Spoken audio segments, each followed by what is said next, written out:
కొణిదెల ప్రొడక్షన్‌లో మీ active part ఎంత?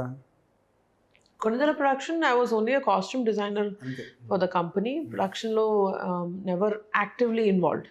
Of course అక్కడ ఉంటాము, ఏం జరుగుతున్నాయో తెలుసు అవన్నీ, but not a formal or an active member. Konidela ప్రొడక్షన్‌లో కాస్ట్యూమ్ డిజైనర్‌గా వర్క్ చేశారు చాలా సినిమాలకి.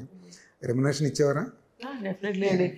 ఫ్యామిలీలో దట్ ఈస్ వెరీ క్లియర్. అందుకనే ఫ్యామిలీ రిలేషన్షిప్స్ ఎందుకు బాగా maintain అవుతాయంటే ప్రొఫెషనే, ఫ్యామిలీయే.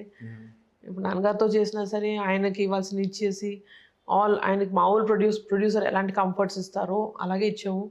So that we strictly maintain. సెట్లో ప్రొడ్యూసర్గా చూసేవాళ్ళ మిమ్మల్ని, లేదంటే చిరంజీవి గారి డాక్టర్గా చూసేవాళ్ళ స్టార్స్ కానీ? ఓన్లీ యాజ్ అ ప్రొడ్యూసర్ అండి.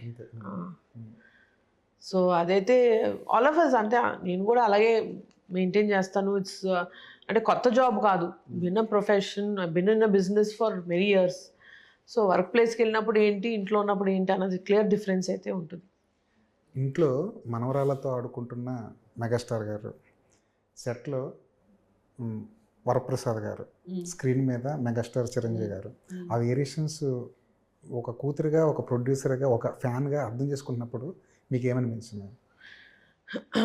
నాకు ఆయనతో ఒక కాస్ట్యూమ్ డిజైనర్గా పనిచేసినప్పటి నుంచి ఇట్ ఈస్ వెరీ క్లియర్. నేను చెప్పినట్టు ఒక బౌండరీస్ అంటుంటాయి. ఇంట్లో ఇద్దరం, ఆయనకి హెయిర్, మేకప్, కాస్ట్యూమ్ అన్నీ అయిపోయి ఇద్దరం బయలుదేరుతాం సెట్లోకి. వెళ్ళే దారిలో మిగతా అన్ని విషయాలు మాట్లాడతారు. ఇంట్లోవి కావాల్సినవి, పిల్లల గురించి, అమ్మ గురించి అన్నీ మాట్లాడతారు. ఎప్పుడైతే స్టూడియో గేట్స్ ఎంటర్ అవుతున్నామో ఈ టాపిక్ అట్లా స్టాప్ అయిపోతుంది, ఫుల్ స్టాప్ అయిపోయి నెక్స్ట్ ఇంకా ఆయన అందులోకి షిఫ్ట్ అయిపోతారు. సో షూటింగ్లో కావాల్సినవి, అక్కడివి ఇవి సెట్ అవ్వలేదు, ఈ షూస్ తీసుకుందాం, ఇంకా ఆ కాన్వర్జేషన్ షిఫ్ట్ అయిపోయి ఆ మూడ్లోకి వెళ్ళిపోతారు. సో అది అలవాటు అయిపోయింది మెనీ ఇయర్స్గా.